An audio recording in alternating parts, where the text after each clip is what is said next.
Introducción de la personalidad.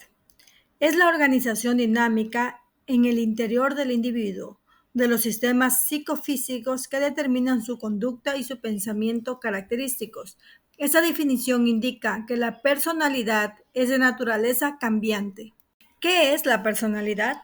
Se puede explicar de varias funciones. En primer lugar, permite conocer de forma aproximada los motivos que llevan a un individuo a actuar, a sentir, a pensar y a desenvolverse en un medio. Por otro lado, la personalidad permite conocer la manera en la cual una persona puede aprender del entorno. Componentes de la personalidad.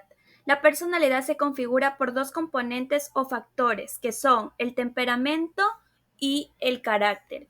El temperamento es herencia genética, componente de la personalidad porque determina de alguna manera ciertas características de cognición, comportamiento y emocionales, mientras que el carácter son todas las características de la personalidad que son aprendidas en el medio, como por ejemplo los sentimientos son innatos. Es decir, se nace con ellos, pero la manera en cómo se expresan forma parte del carácter.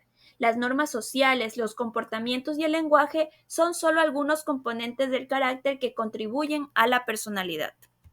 ¿Cuál es la diferencia que existe entre identidad y personalidad? La identidad y personalidad son dos conceptos que van unidos. La identidad se basa en quién es, cómo se ve esa persona y cómo se diferencia ante los demás, mientras que la personalidad se basa a cómo se comporta esa persona. Etapas de desarrollo continuo según Erik Erikson. Confianza versus desconfianza.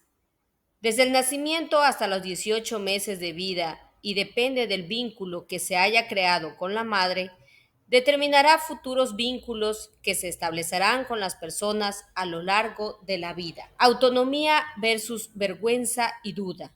Empieza desde los 18 meses hasta los 3 años. Durante este periodo el niño emprende su desarrollo cognitivo y comienza a ejercitar los músculos. Iniciativa versus culpa. Desde los 3 años hasta los 5 años, el niño empieza a desarrollarse muy rápido, tanto física como intelectualmente. Crece su interés de relacionarse con otros niños. Laboriosidad versus inferioridad.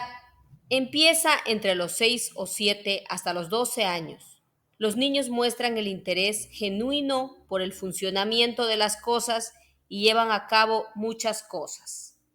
Exploración de la identidad versus difusión de la identidad. La exploración de la identidad se refiere al proceso de buscar y desarrollar quiénes somos, mientras que la difusión de la identidad implica confusión o falta de claridad en nuestra identidad. Intimidad frente al aislamiento. La intimidad se refiere a la cercanía emocional y personal con otros, mientras que el aislamiento implica estar separado o distanciado de los demás.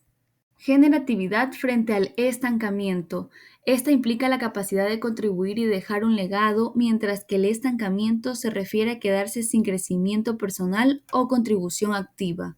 Integridad del yo frente a la desesperación. Esto se da desde los 60 años hasta la muerte, momento en el que el individuo deja de ser productivo.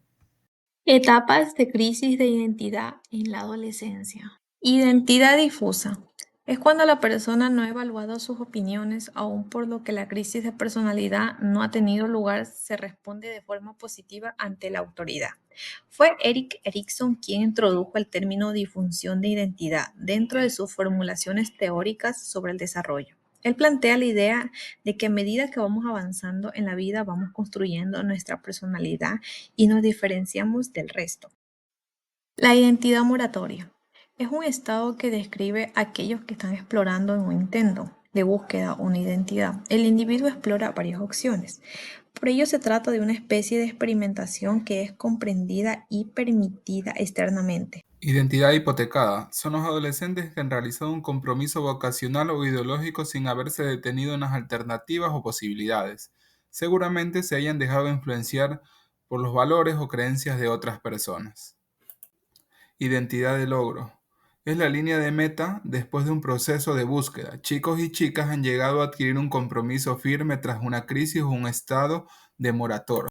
Con eso concluimos los temas tratados. Gracias por su atención.